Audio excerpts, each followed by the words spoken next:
Hi friend, এবছর 2025-এ কজন বিয়েবাড়ি খেয়েছো বলো?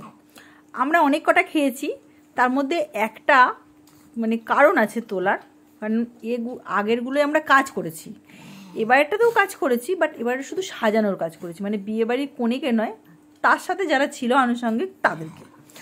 আরও তোলা আর একটা কারণ হচ্ছে, এখানে কিছু ভয়ঙ্কর ভয়ঙ্কর অভিজ্ঞতা আছে। ওদের সাজাতে গিয়ে আমাদের প্রচণ্ড খিদে পেয়ে গেছিলো।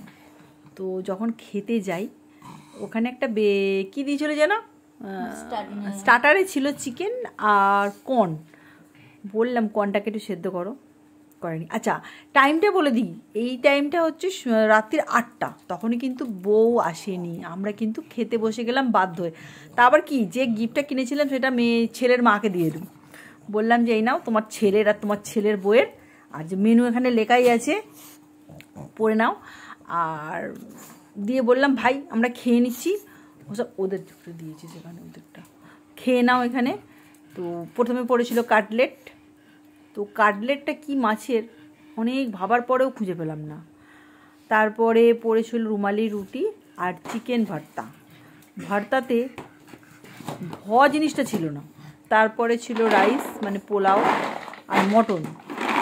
রাইসটা এমনই ছিল যে ভেঙে পড়ে গেছিলো।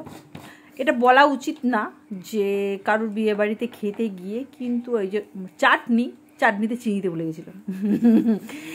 সবাই 99% লোক খাবার নষ্ট করেছে, কেউ খেতে পারেনি, কারণ নাবার মতন জিনিসটা তৈরি হয়নি। এরা হয়তো খরচা করেছে অনেক, কিন্তু কিছু করার নেই এখানে।